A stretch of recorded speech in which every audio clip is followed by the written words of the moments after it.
Hi friends, it's Lori with Main Street Gardener, and today it's all about learning from a garden. I don't want to call it a fail. I think it was just a great learning experience, but it is time to move on and freshen up a space on my patio. So this year I tried to grow tomatillos. I started them from seed early in the winter, probably too soon. They just grew way too tall, too fast indoors. And then by the time I brought them outside to produce fruit, then we got so much heat so fast and so much rain. And I'm not sure what the culprit was. I'm going to study them, but let me turn the camera around and show you these garden boxes. They are prime time on my patio, so I do want to get them cleaned up today, and I have some fun plants to add to the garden. So let me turn around and let's get started.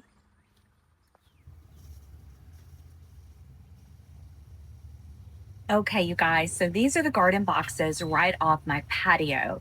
And this year I decided to do them with a mix of some cut flowers. So I've got some dahlias in here, some salvia, and some straw flowers. And then I added tomatillos and a few cabbages. And it was going great until all the rain and the excessive heat that we've had. I think there's a couple learnings in this phase. I probably planted the tomatillos too close.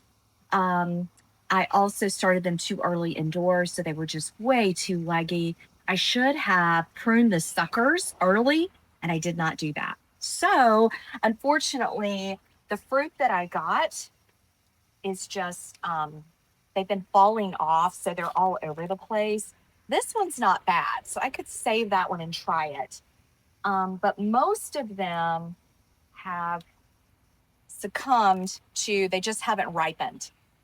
And I did get some of the purple ones that I grew, so those did okay, but overall, not a big success this year. So if you've ever grown tomatillos, let me know. I'd love to know in the comments what has worked for you.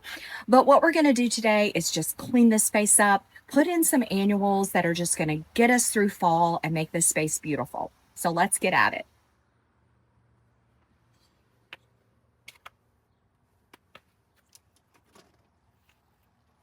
Okay, so to tackle this space, or I guess first, let me tell you about these containers. The containers are from CB2. I got those 4 years ago. I know that they carry something similar. You can also get these metal containers on Amazon. So it's like a steel coated container, has soil all the way to the bottom. And I've done something different in them every year. So I really love having them here on the edge of the patio versus doing like a railing or something. So it worked great. So to clean this out, I am going to start by just cutting things back, and then I'll use my hori hori to get out the roots.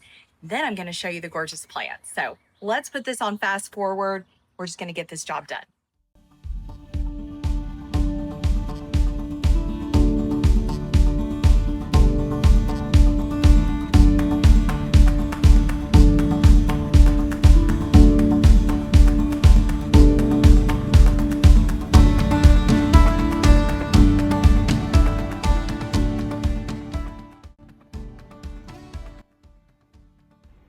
So now that the cleanup's done, it's time for planting. So I picked up a couple tropicals on clearance at Lowe's.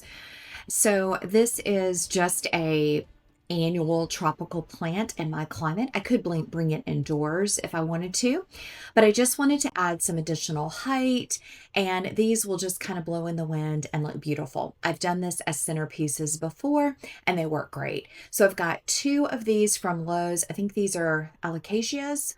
I may not say that right. And then I've also got a Monrovia caladium in the center, and it is stunning. It was so tall, and I thought this would be a perfect addition. I love the pop of white.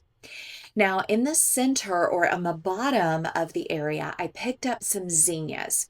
They're a small pack that actually has 3 plugs in them. And what I want to do is actually divide the zinnias because it'll be much easier to plant them. So this time of year in garden centers, especially Lowe's or Home Depot, you can find these plug containers of zinnias, and I like to get them before they've started blooming. So I'm just going to gently divide them. They're not rooted in yet. They've probably just come from the grower. And so I'm just going to divide them, which will make it easier to plant in this garden space. Now, zinnias typically don't like their roots disturbed, but I'm not getting into the root zone, just kind of separating them out where they haven't grown together just yet. So hopefully they're going to be just fine. They look really healthy, lush, lots of foliage, and I'm excited to have some just bright colors in this space in late fall, late summer, early fall. So we're going to pop those in.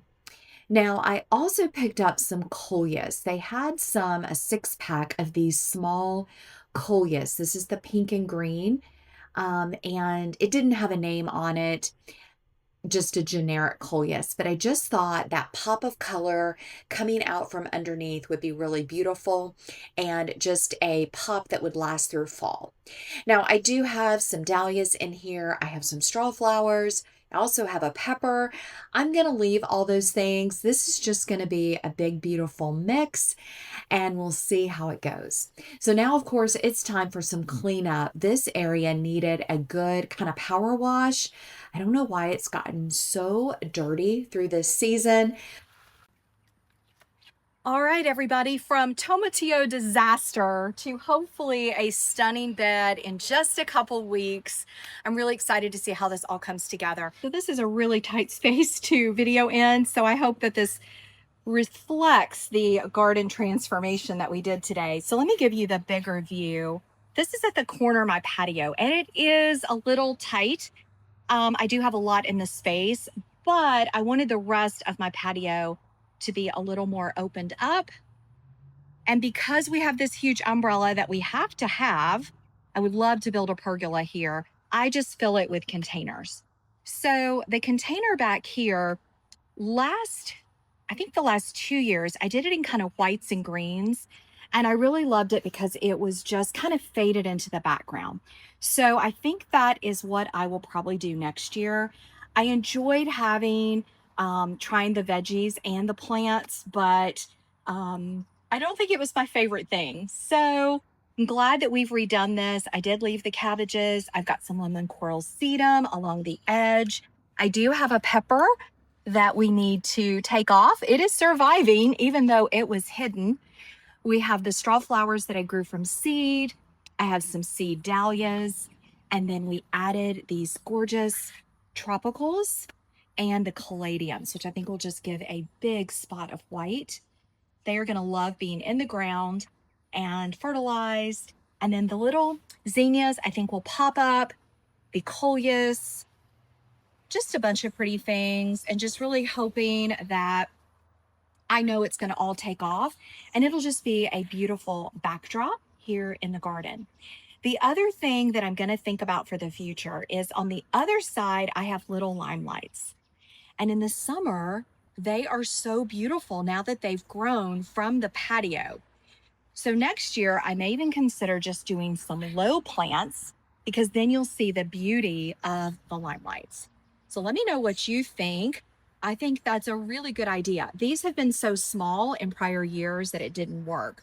But now that they're growing, I think that could be a really nice option. Just doing some nice lower growing annuals, or even putting in maybe this fall some grasses, some perennials. I think that would be fun. So I hope you enjoyed seeing this transformation. Let me know what you think. It's still a work in progress.